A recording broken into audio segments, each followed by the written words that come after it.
Seguim el nou temps del Pico i no sé si ho saben, però des d'avui a les 16:33 que hem entrat a la primavera, astronòmicament parlant.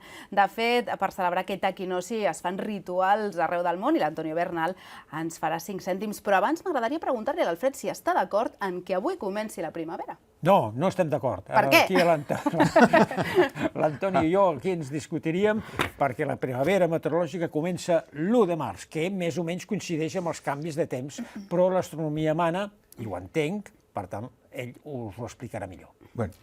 Però abans, a veure, anem a veure, ell defensa la primavera astronòmica, tu la meteorològica, i anem a veure què decideix el gran mestre Joan Manel Serrat al respecte. Ah, sí?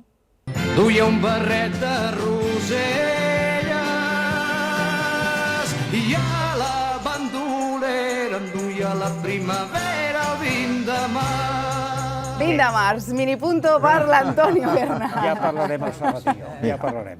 Yo lo veo de esta manera. Hoy es el equinoccio de primavera, que es un momento. Y entonces ese equinoccio que incluso es un momento que tiene hasta su hora, son a las 16:33, es el equinoccio de primavera. Es el momento en que el centro del Sol se alinea con el plano del ecuador terrestre. Pero la primavera, ese debería ser el punto medio de la primavera, con lo cual la primavera debería empezar en febrero y terminar por allá un mes y medio después del día de hoy, como lo hacían los romanos. Para los romanos era así.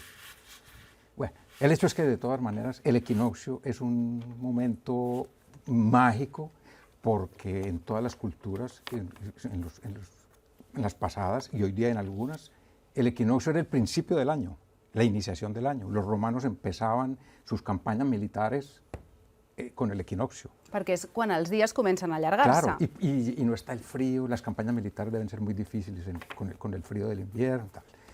Y esto se ha quedado como un rito en todas las culturas. Miren, por ejemplo, en México, en todos los monumentos que hay de los mayas, como este de Chichén Itzá, se ve cómo se junta un gentío tremendo el día del equinoccio y a la voz de uno de los guías de allá, todos levantan las manos y las agitan, y hay gente que llora y tal, y es lo más parecido a ciertos rituales religiosos que hay. Tal. Y en otras culturas, por ejemplo en Irán, el día del equinoccio es el día del inicio del año, y hay juegos que es muy curioso, pero en todas partes con huevos. Entonces, por ejemplo, en Irán tienen ciertos juegos que son para hombres, con huevos, y otros que son para mujeres, con huevos. Y conocemos pues lo que son los huevos de Pascua, que hoy dos son de chocolate, pero en algunas partes todavía son, por ejemplo en el este, en Europa del Este, son huevos de gallina o de pavo decorados. I aquest, de Bariloche, sí. Antonio. Este es un huevo de Pascua que ganó un récord mundial en su momento de, 8,5 metros de altura. I aquests de la Xina?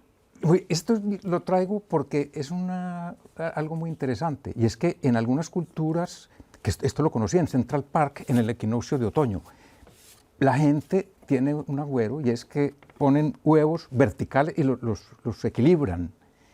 Y eso lo hacen y dicen que porque el día del equinoccio hay igualdad unos tecnicismos que no tienen nada que ver en esto.